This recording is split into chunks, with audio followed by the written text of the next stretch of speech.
যেমন গৌরী তাই দুই ভাই ছিলেন, তারা দুই পথে চলে গিয়েছে মানুষের কল্যাণের জন্য। আজকে মাসিমা ওনার এই সত্য বান্ধে এই কৃষ্ণ ভক্ত সন্তান জন্ম দিয়েছেন বলে আজ পিতার নামে এই মহামিলন ক্ষেত্র তৈরি করে নিজের জীবনকে বিসর্জন দিয়ে সমস্ত কলিযুগের জন্য হরিনাম যজ্ঞের আয়োজন করেছে। এই যজ্ঞ আয়োজন করতে কত পরিশ্রম, কত কষ্ট, কত যাতনা সহ্য করতে হচ্ছে, কিন্তু চাহিতে চাহিতে বাবার এই অনুষ্ঠান দুটা দিন চলে গেল। অল্প কিছুক্ষণের মধ্যেই এই কীর্তন সমাপন হলে সবাই আমরা যার যার বাড়িতে চলে যাব। দাদাকে ফেলে ছেড়ে চলে যাব। একে অন্যের প্রতি আর কতদিনে দেখা হবে জানি না, হয়তো আমি বেঁচে যদি থাকি দেখা হতে পারে, আমার এই জীবনে আর না হতে পারে। সবাই দাদার জন্য আশীর্বাদ করুন। আর আপনাদের যে মা, উনি হচ্ছেন মূল শিকড়, ওখান থেকে মায়ের রক্ত মাংস দিয়ে আমাদের গঠিত করেছে। মাকে আপনারা প্রণাম করে বলুন, যদি আমাদের কোনো অনিচ্ছাকৃত ত্রুটি থাকে, মা তুমি আজ ভগবানের সামনে আমাদের ক্ষমা করে দেও, আর তুমি আশীর্বাদ করে যাও, আমরা যেন সবার মনে একসাথে গাঁথিয়ে আমরা সৎভাবে জীবন যাপন করে এই হরিনাম যজ্ঞ দান করে যেন কলিযুগকে আমরা মুক্ত করতে পারি। আপনারা চরণ জন্য প্রণাম করুন। সংকীর্তন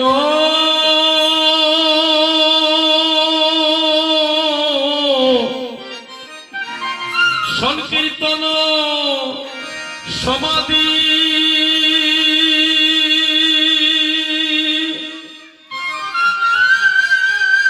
ওরে কান্দে গৌর,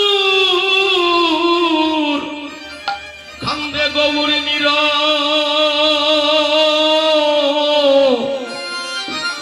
নীরবধিরে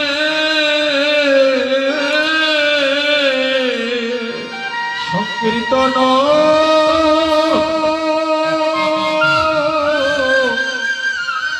সংকীর্তন সমাধি ওরে কান্দে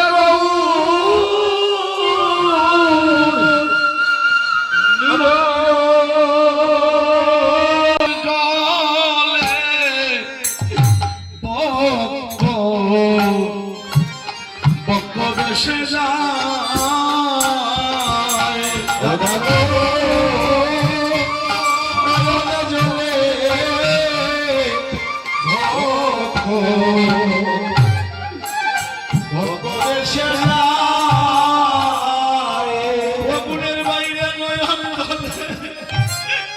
আমার ভক্ত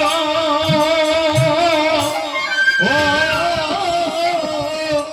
দেশে জয় রে অরুণের ভাই, আমার নয়ন জলে ভক্ত ভক্ত দেশে যায়,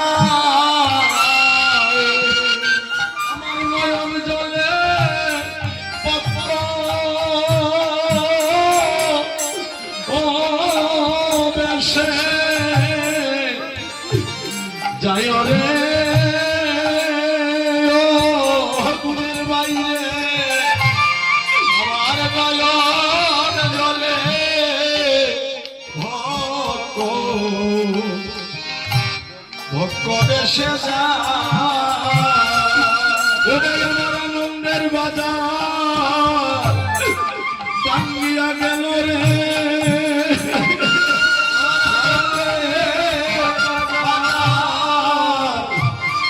ভাঙ্গিয়া গেল রে, আমার আনন্দের বাজার ভাঙ্গিয়া গেল রে,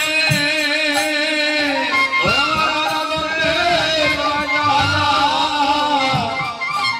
ভাঙ্গিয়া গেল রে। আমি কত সাধনা করিয়া তোমরা এনেছিলাম রে, ওই আমার আনন্দের বাজার ভাঙ্গিয়া গেল রে, সাধনা করিয়া তোমরা এনেছিলাম রে, আমার ভাঙিয়া গেল রে ও ভাই আমি কত সাধনা করিয়া তুমি এনেছিলাই ও গুণের ভাই আমার আনন্দের বাজার ভাঙিয়া গেল রে কত সাধনা করিয়া আনিয়া দিলাই রে আনন্দের বাজার ভাঙিয়া গেল রে আমি বড় সাধু তোমরা এনেছিলাম রে ও ভাই আমার আনন্দের বাজার আজি ভাঙিয়া গেল রে বড় সাধু করিয়া তোমরা এনেছিলাম রে আমার আনন্দের বাজার ভাঙিয়া গেল রে আমি অনেক বাসনা করি ও বাইরে আমি আসিলাম শ্রীবাসের বাড়ি আমি অনেক বাসনা করি আসিলাম শ্রীবাসের বাড়ি আমি অনেক বাসনা করি ও গুরু গো আমি আসিলাম শ্রীবাসের বাড়ি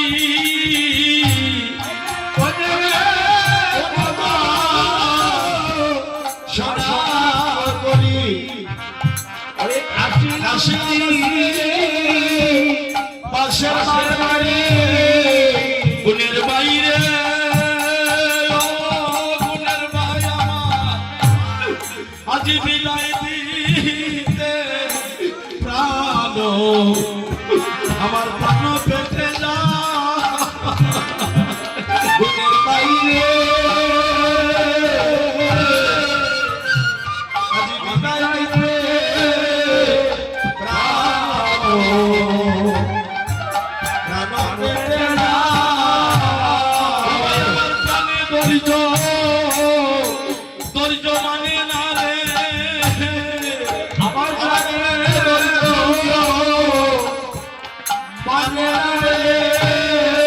আমি কত সাধনা করিয়া তোমরা এনেছিলাম রে ও ভাই আমার প্রাণে ধৈর্য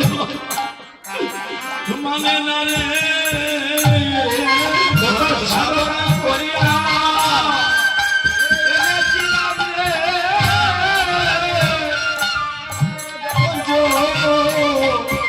মানে না রে আমি কেমন নেব বলব কারে অবৈষ্ণবগণ তোমরা সব যাও রে ঘরে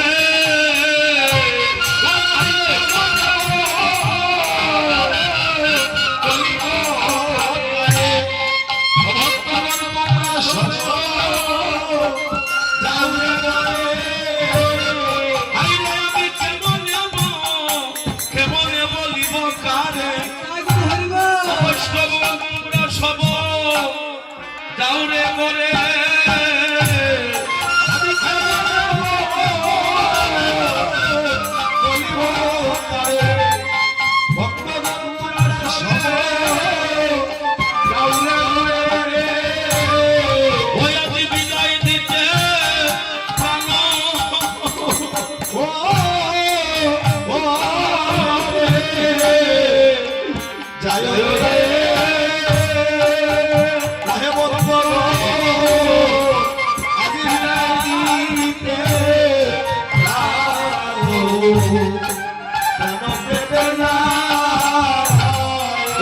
বিদায় দিতে আমার প্রাণ পেটে যায় নিতাই দাদা আজি বিদায় দিতে প্রাণ পেটে যায় আজি বিদায় দিতে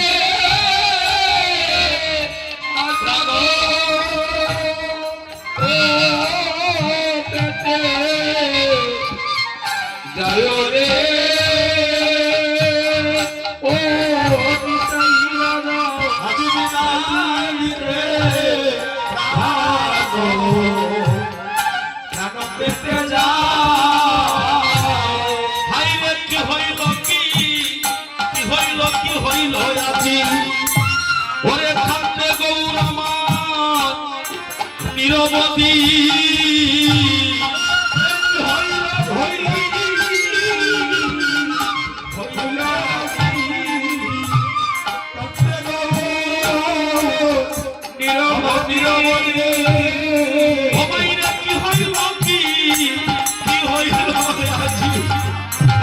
দেখো কান্দে গৌর আমার নিরবধি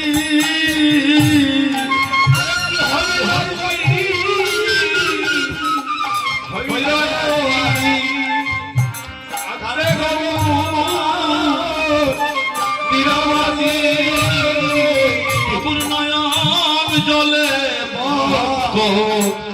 বক্ক বেশে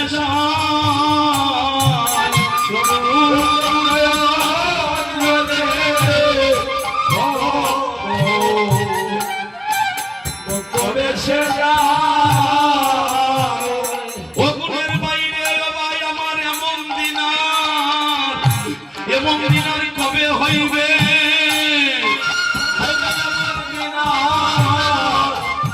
কবে হইবে আমার এমন দিনার আর কবে বা হইবে আমার এমন দিনার কবে বা হইবে ভক্তের সঙ্গ পাইব আমার প্রাণ জুড়াইবে এমন দিন আমার আর কবে হইবে ভক্তের সঙ্গ পাইব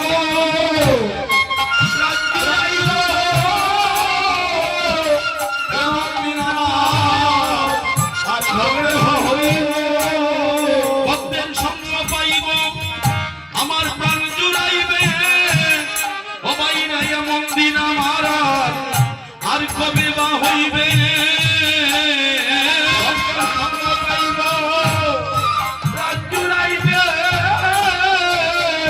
এমন দিন আমার কবে বা হইবে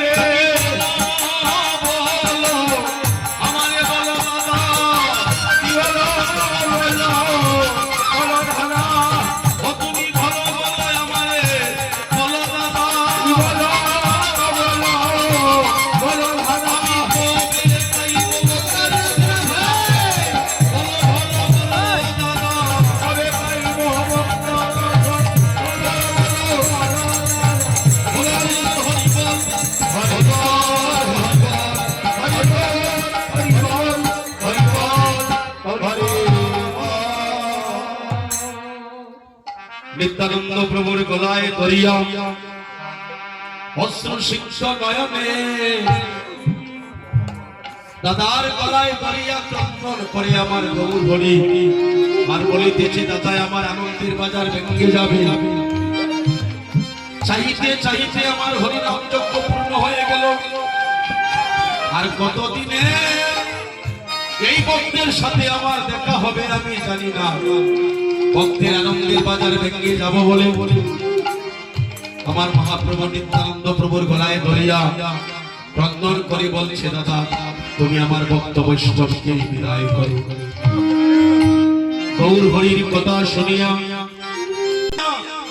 হরি নাম যজ্ঞ দান করে যেন তারা কলির জীবকে মুক্ত করিতে পারে মস্তকে হাত দিয়ে আশীর্বাদ করলেন মহাপ্রভু হে আমার সন্তানেরা এই হরিনাম যজ্ঞে বসবাসা পবিত্র হবে গঙ্গা পবিত্র হবে বৃক্ষাদি তরলতা মুক্ত হবে এমনকি কলির জীবকে তোমরা মুক্ত করো আমি তোমাদের আশীর্বাদ করে যাই শুধু এই জন্মে নয় জন্মে জন্মে কৃষ্ণ ভক্ত মায়ের ঘরে জন্ম নিয়া হরিনাম যজ্ঞ বসাইয়া কলির জীবকে তোমরা মুক্ত করিও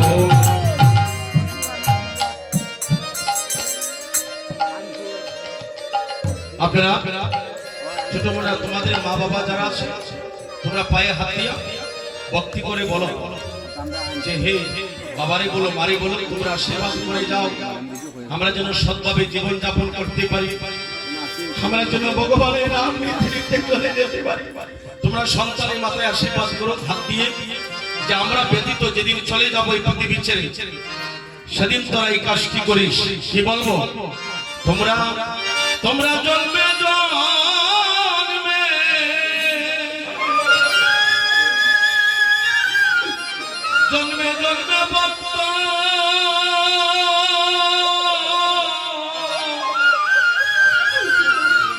ভক্ত হইয়া রে ওরে ও পুত্র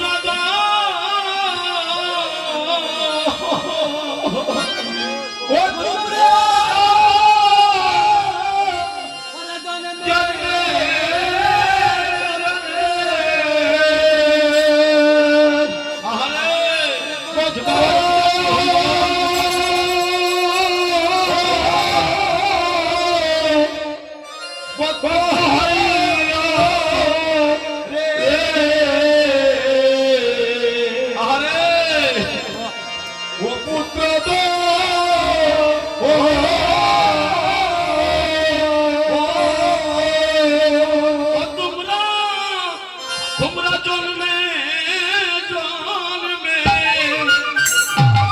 সবাই ভক্ত তোমরা ভক্ত হইও রে ওরে ও পুত্র পুত্র রে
তুমি আমার কলি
অশ্রু সিক্ত নয়নে মহাপ্রভু বলছে, ও দাদা গো, আমার প্রাণে ধৈর্য মানে না।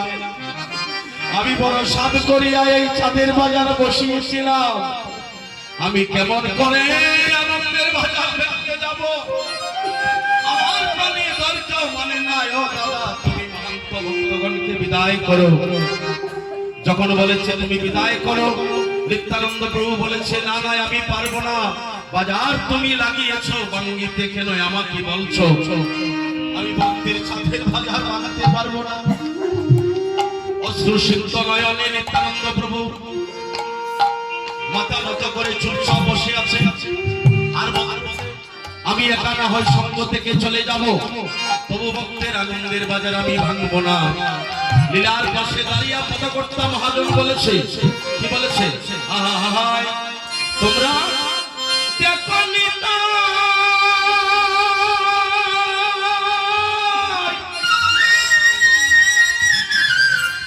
অনিতাই ছাদে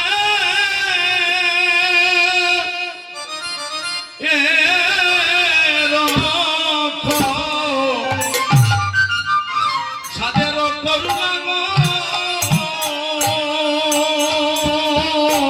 নগরবাসী, তোমরা দেখো নিতাই ছাদে, ছাদের করুণা। ও তোমরা দেখো নিতাই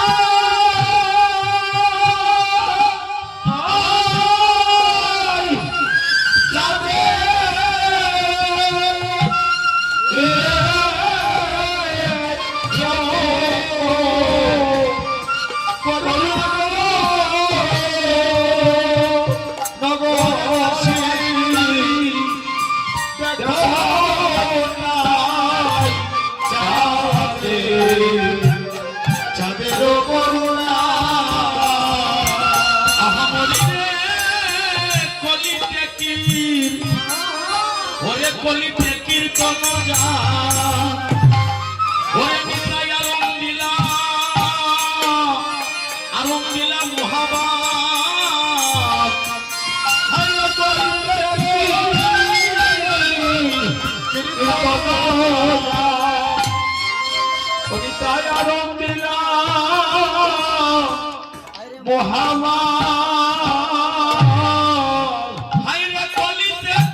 তোমার সোনা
প্রভুর নয়নে মনের বাসনা পুরাইয়া দিল রে।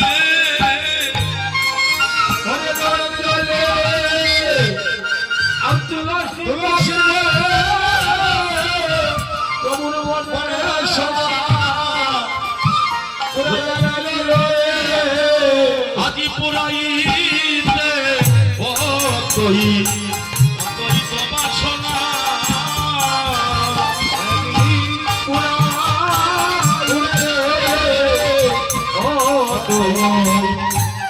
অতই তো বাসনা আহা মরিরা শ্রীবাসালয় শ্রীবাসালয় জগৎস্থান ওই আমার শ্রী অদ্বৈত অদ্বৈত যজমা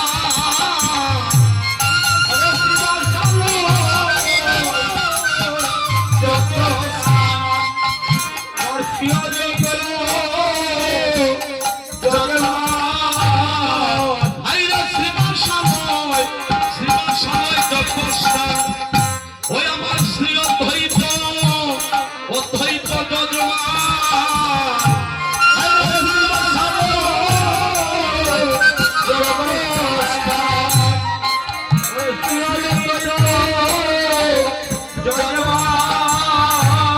আমার যজ্ঞের সর শ্রী চৈতন্য হরি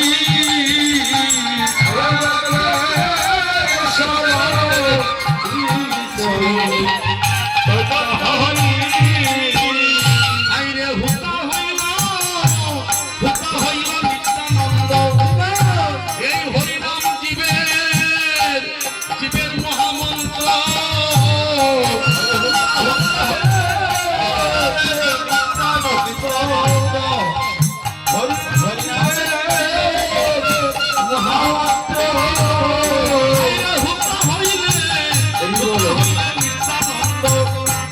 এই হরিনাম জীবের জীবের মহামন্ত্র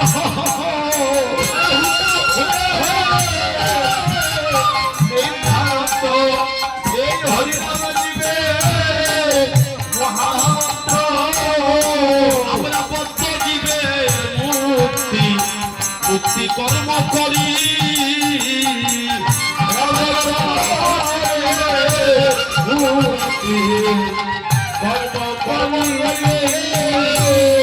আইরে অন্য দুর্গা সোনা কর্ম এসব যাবার সোনা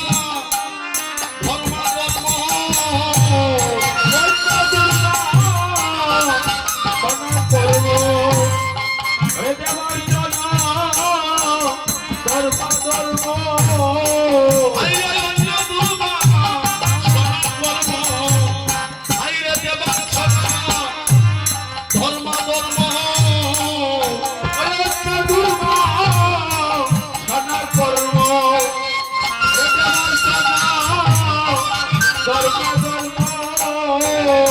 প্রশ্ন হইল ইত্যাদি সকল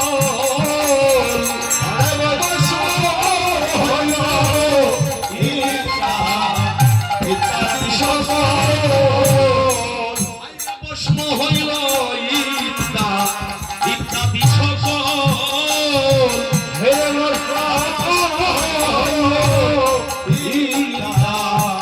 ইত্যাদি সকল আমারিরা সংকীর্তন হরি পাই মাসাইলেন হাইরে গৌর দেশে জোগাড় হল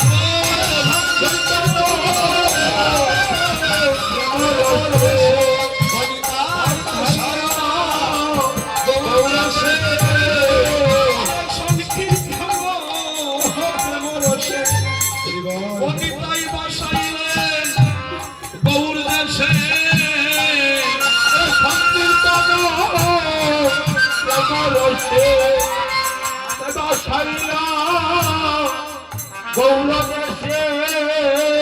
এবার নবদ্বীপে হইল হইল হেন কথা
আস্তে আস্তে সবাই একটু মন দিয়ে শুনবেন।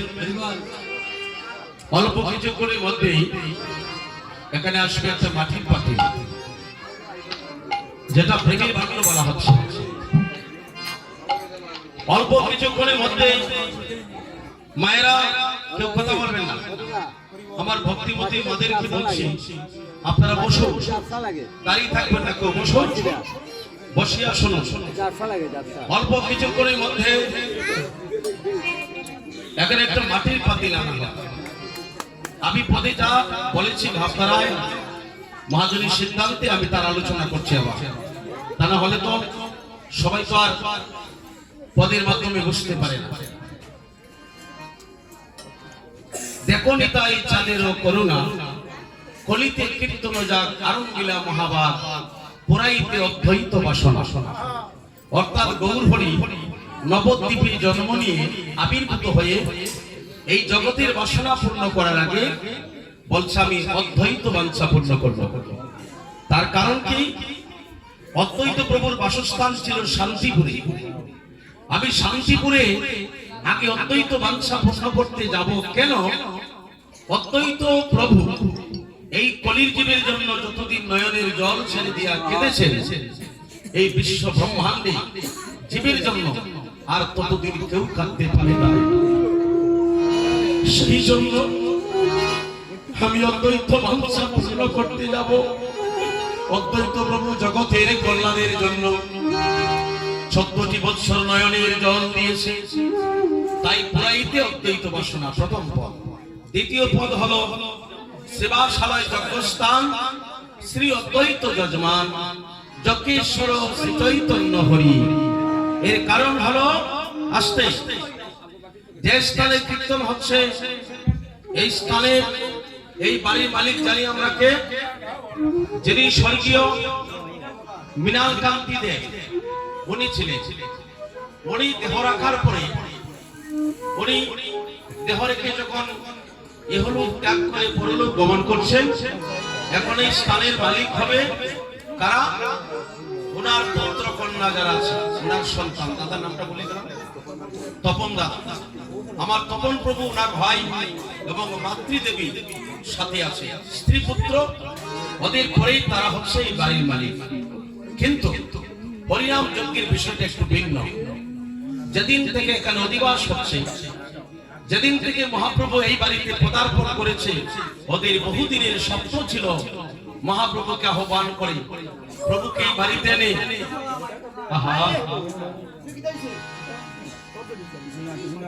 আপনারা যদি কথা বলেন তাহলে আমি সব করে দেব। তাহলে ওদের এতদিনের স্বপ্ন ছিল হরিনাম যজ্ঞ দান করে আমার পিতাকে মুক্ত করে বসমাতা গঙ্গা দেবী সহ বৃক্ষাতি তরুলতায় গ্রামের মানুষ এবং সমস্ত মানবের তরে করেছেন হরিনাম যজ্ঞের আয়োজন। এই যজ্ঞে সারা পৃথিবীর কল্যাণ হয়। এই কীর্তনের আরেক নাম হলো বিশ্ব শান্তি কামনায়। তাহলে উনি এই বাড়ির মালিক ছিলেন, কিন্তু যেদিন থেকে অধিবাস শুরু হলো, ভগবত পাঠ হলো, গুরু পদার্পণ করিয়া মহাপ্রভুকে বৈষ্ণবরা যখন স্থাপিত করেছে, কীর্তন শুরু হলো, তখন থেকে ওরা এই বাড়ির অধিকার ছেড়ে দিয়েছে। তখন থেকে এখানের মালিক হলো কে? বেনিবাজার থানায় পঞ্চখণ্ড গ্রাম পণ্ডিতপাড়া দাপর যুগের নারদমণি কলিতে তার নাম সেবাস পণ্ডিত। এই আঙ্গিনার মালিক হচ্ছে সেবাস। আঙ্গিনার মালিক হচ্ছে সেবাস এবং এই যজ্ঞে যিনি কাজ করেছে অদ্বৈত প্রভুর ভূমিকায়, তিনি হচ্ছেন আমাদের সুনামগঞ্জ জেলায় তাহারিপুর থানা নবগ্রামে লাউর পরগনায় দাপর যুগের কৈলাসপতি। পিতা হলেন কবিরাচার্য পণ্ডিত, মা নাবাদেবীর ঔরসে জন্ম নিয়েছে। ছোটবেলার নাম ছিল যার কমলাক্ষ, তিনি হচ্ছেন মহাদেব। এই যজ্ঞের যজমান হলেন আমার সুনামগঞ্জের অদ্বৈত দুজন। সেবাশালয় যজ্ঞস্থান শ্রী অদ্বৈত যজমান, আর যজ্ঞেশ্বর হচ্ছে আমার শ্রী চৈতন্য গৌর হরি, যার প্রথম আবির্ভাব ছিল ঢাকা দক্ষিণ শ্রীহট্টি। তিনজন, তিনটা অধিকারী নিয়ে বলেছে এই যজ্ঞটা পূর্ণ করছে।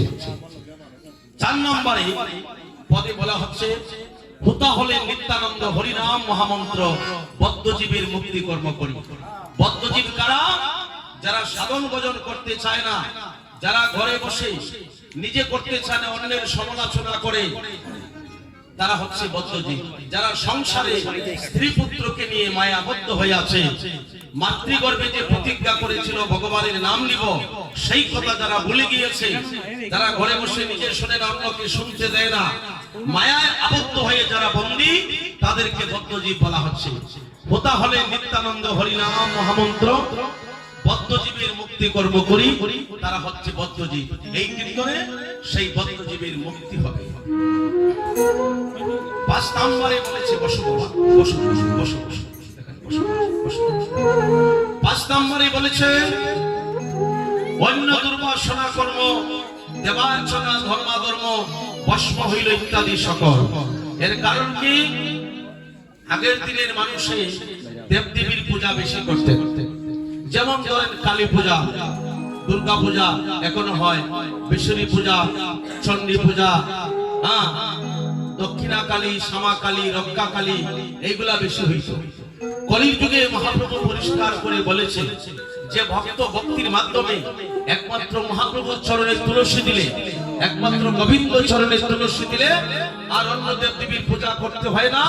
একমাত্র কৃষ্ণের চরণে, মহাপ্রভুর চরণে তুলসী দিলে অনন্ত বিশ্ব ব্রহ্মাণ্ডে অনন্ত কোটি সাধুগুরু বৈষ্ণব দেবদেবীর পূজা হয়ে যায়।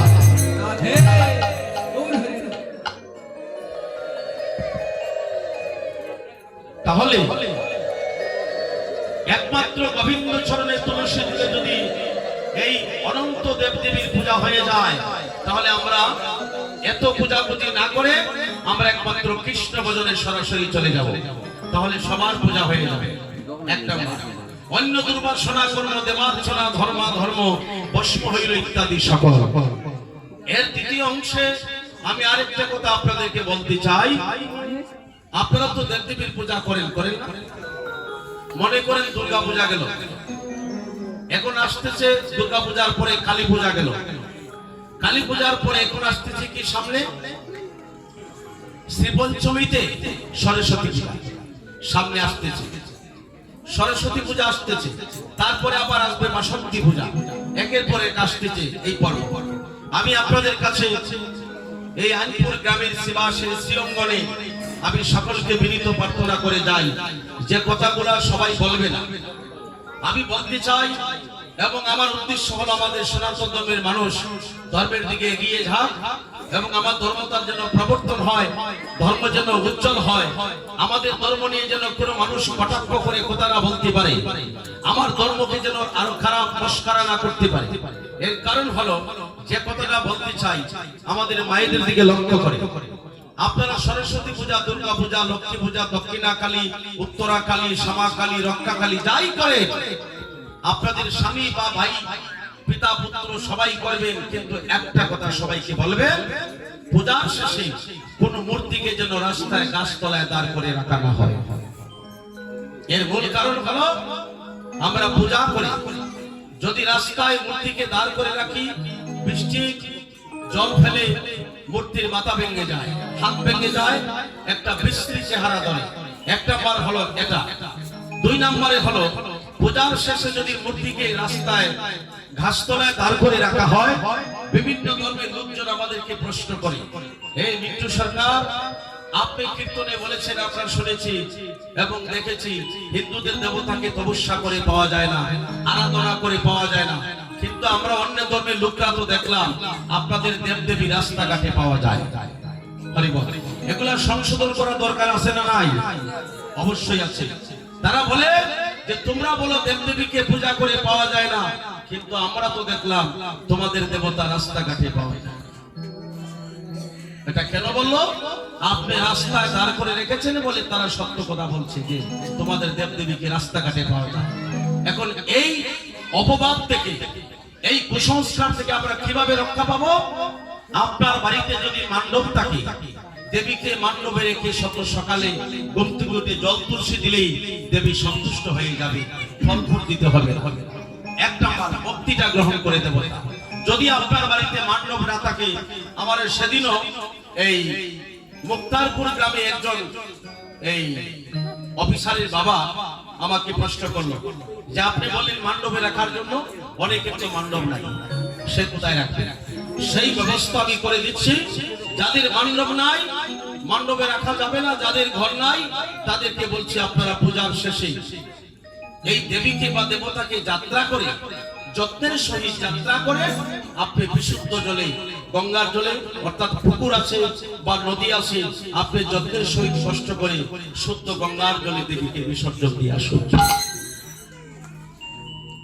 না হলে বলে রাখুন, না হয় গঙ্গার জলে বিসর্জন করুন। রাস্তায় রাখিয়া দেবতাকে অপমান করবেন না, আমি সকলকে বিনীত প্রার্থনা করছি। 2 নম্বরে হলো দেবীর কথা বললাম। 2 নম্বরে হলো আজকে পটুর মধ্যে যে কৃষ্ণকে পূজা দিচ্ছি, মহাপ্রভুকে পূজা দিচ্ছি, এই পটুর মধ্যে যে দেবতারে পূজা করি, এই পটুর মধ্যে সেই দেবতা দেওয়া হচ্ছে কোম্পানি প্রচারের জন্য। নাম হলো নসিরউদ্দিন। আস্তে কোম্পানির মালিক যিনি, নাম হলো নসিরউদ্দিন। এই নসিরউদ্দিন সাহেব দুটি প্রচার করার জন্য দুটির কাছে লিখে দেব শ্রী গুরুদেব দুটি, গুরুদেব দুটি, শ্রীকৃষ্ণ দুটি। আগরবাতির প্যাকেটে লেখা থাকে শ্রীকৃষ্ণ আগরবাতি এবং তৎসঙ্গে খ্রিস্টের ছবিও লাগাই। আমার কথাটা হলো ওদের কোম্পানি প্রচারের জন্য তারা রাধারানীর ছবি, খ্রিস্টের ছবি, গুরুর ছবি তারা এটার মধ্যে অ্যাডজাস্ট করে হেড করে দিচ্ছে। কিন্তু আমরা সনাতন ধর্মের মানুষ ওই দেবীর, ওই রাধারানীকে, ওই মহাপ্রভুকে পূজা করি, কিন্তু একটু লক্ষ্য করতে হবে যে আগরবাতির প্যাকেটে যে রাধা গোবিন্দের ছবি থাকে, আপনারা বাতি জ্বালাইয়া শেষ করে আমার রাধারানী এবং গোবিন্দকে আপনারা কোথায় ফেলে রাখেন? কোথায় রাখেন? মায়েদের দিকে লক্ষ্য করে বলছি, আপনারা একটু খাদ্য জ্ঞান রাখবেন যে পটুর মধ্যে গোবিন্দকে পূজা দেয় যে রাধারানীর ছবি, যে কৃষ্ণের আকর্ষণে অনন্ত লীলা চলে, সেই কৃষ্ণের ছবি যদি দেওয়া থাকে আগরবাতির প্যাকেটে, আপনারা সেই শব্দে সাবধান হতে হবে যেন আগরবাতির প্যাকেটে আমার গোবিন্দকে যে কোনো জায়গায় আপনারা ফেলে রাখতে পারবেন না। হয় করে রাখুন, ঠাকুর করে রাখুন, আর না হয় জলে নিয়ে বিসর্জন দেন। আপনি রাস্তাঘাটে ফেলে দিবেন আগরবাতির প্যাকেটে আমার রাধারানীর ছবি, মানুষ ফেটে যাবে আর তাদের পদতলিত হবে। এই অপমান কেন করছো আমার গোবিন্দকে? কেন আমার রাধারানীকে তোমরা অপমান করতেছো?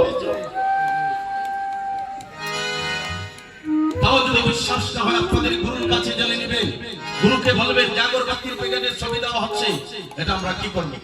যে কোনো জায়গায় তো ফেলে রাখা যাবে না। একটা মানুষের ছবি যদি এই যে কোনো রাস্তায় ফেলে দেওয়া হয়, তখন মানুষ অপবাদ দেয়। আর তিনি হচ্ছেন ভগবান, আর ভগবানের প্রেমের গুরু হচ্ছে আমার শ্রীমতী রাধারানী। বৃন্দাবন থেকে আসার সময় বলেছিল আমি সবার ঋণ পরিশোধ করেছি, কিন্তু 2টা জায়গায় আমি ঋণী ছিলাম। 1 নম্বরে হলো আমার জনম দুঃখী মা যশোদা সুন্দরানী, আর 2 নম্বরে শ্রীমতী রাধারানীর কাছে আমি ঋণী ছিলাম। আমি বলে আসছি কলির যুগে হরিনাম যজ্ঞ দান করে হে রাধারানী তোমার প্রেম ঋণ আমার পরিশোধ হবে। তোমার প্রেমের বন্যবস্ত্রকে নিয়া বৃন্দাজিকে প্রদক্ষিণ করিয়া যখন বসমাতার উপর বন্ধন করা হবে, সেই বন্ড ভাঙ্গার সাথে সাথে তোমার প্রেম ঋণ আমার পরিশোধ হয়ে যাবে।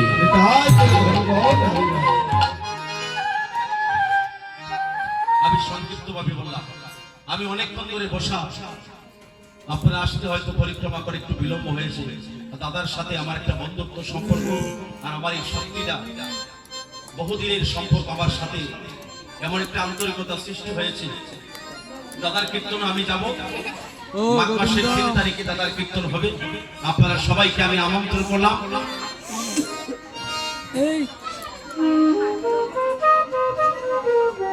সামনে পুষ মাস পরে মাঘের 3 তারিখ দাদার অধিবাস হবে। বাংলায় সনাতন পঞ্জিকার গণায় 4 তারিখে দাদার হরিনাম কীর্তন এবং মহাপ্রসাদ বিতরণ। দাদার সাথে আমার এই প্রীতি আছে বলে আমি ওনার পক্ষ থেকে, উনি আমাকে বলে নাই, আমি আমার ইচ্ছা থেকে বলতেছি। 3 তারিখে হবে অধিবাস মাঘের বাংলায়, 4 তারিখে হবে কীর্তন বিলাস, 5 তারিখে মহান্ত বিদায় আমি ওদম থাকবো। আমি কষ্ট করে আমি 3 তারিখ অধিবাস দেব পুরুয়া, সুবল মিলন দিনে রাতে দাদার এখানে অধিবাস অভিশাপ, এবং পরের দিন মহান্ত বিদায় আমি থাকবো। আমি কথা দিয়েছি দাদা, এইভাবে হয় না, আগের দিন অধিবাস করব, পরের দিন সুবল মিলন, রাতে আবার অভিশাপ, পরে আবার পূর্ণা। তবু জীবনের ঝুঁকি নিয়ে দাদার সাথে আমার সম্পর্ক রক্ষা করতে গিয়ে আমি কথা দিয়েছি দাদাকে আমি আসবো। কারণ একটা কথা আমরা আঞ্চলিক ভাষায় বলি যে দুধের ভাত দুদন্য ফেলে দেওয়া যায়, কিন্তু বন্ধুকে ত্যাগ করা যায় না। সেই সত্যি আমি কথা দিয়েছি। দাদা আমার বাসায় গিয়েছিলেন ওনার গুরুদেবকে নিয়ে। আপনারা সবাইকে আমি আমন্ত্রিত করলাম, দাদা উপস্থিত আছেন। তিনি মা গদিবাস, চার কীর্তন এবং মহাপ্রসাদ বিতরণ, 5 তারিখে মহান্ত বিদায়। আপনারা সকলেই পদার্পণ করিয়া দাদার বাড়িতে দাদার মনের বাসনা পূর্ণ করে দিবেন। গৌর হরি বল। এবার আমি একটু গোপন তত্ত্ব আলোচনা করছি দাদার সাথে। আমি এই আন্তরিকতার সহিত এখানে কিছুক্ষণের মধ্যে আমরা চর্মচক্ষে দেখবো একটা মাটির পাতিল আসছে। দাদা কয়েক লক্ষ টাকা খরচ করছে, ভারত থেকে কীর্তনী আনছেন। আমি অত মিন্টু সরকার এই খরচপাতি বহন করতে দাদার কয়েক লক্ষ টাকা যাবে, কিন্তু মাটির পাতিল কেন আসবে? কারো বাড়িতে মানুষের মৃত্যু হলে তার নামে মাটির পাতিল ভাঙা হয়, হয় না? কিন্তু এখানে কোনো মানুষের মৃত্যু হয় নাই, এখানে কোনো মাটির পাতিল ভাঙবো। লীলার পাশে দাঁড়িয়ে মহাজন বলেছে মানুষ মরে গেলে যদি মাটির পাতিল ভাঙা হয়, এখানে তো মানুষের মৃত্যু হয় না, এখানে মাটির পাতিল ভেঙে আমরা এখানে অমঙ্গলের চিহ্ন দেখবো। লীলার পাশে দাঁড়িয়ে পদকর্তা মহাজন বলেছে মানুষ মৃত্যু হলে তার নামে যেমন মাটির পাতিল ভাঙা হয়, এখনো কীর্তনের ফলে এক দিবা এক দেশে হরি নামের তাহিকা শক্তিতে একটা জীবের মৃত্যু হয়েছে। ওই জীবের নামে সেই মাটির পাতিল ভাঙা হবে, আর তার মধ্যে যে নদী দুগ্ধ রয়েছে সেটা বসমাতার উপর ফেলে দেওয়ার পরে সেটা হবে ব্রজগোপীর ধুলা। কার মৃত্যু হলো আমরা তো কেউ দেখি নাই। লীলার পাশে দাঁড়িয়ে পদ্মাবতী নিত্য লীলা করে গঙ্গরায়, তাদের মৃত্যু হয়েছে কোন কোন ভাগ্যবানে দেখিবারে পায়।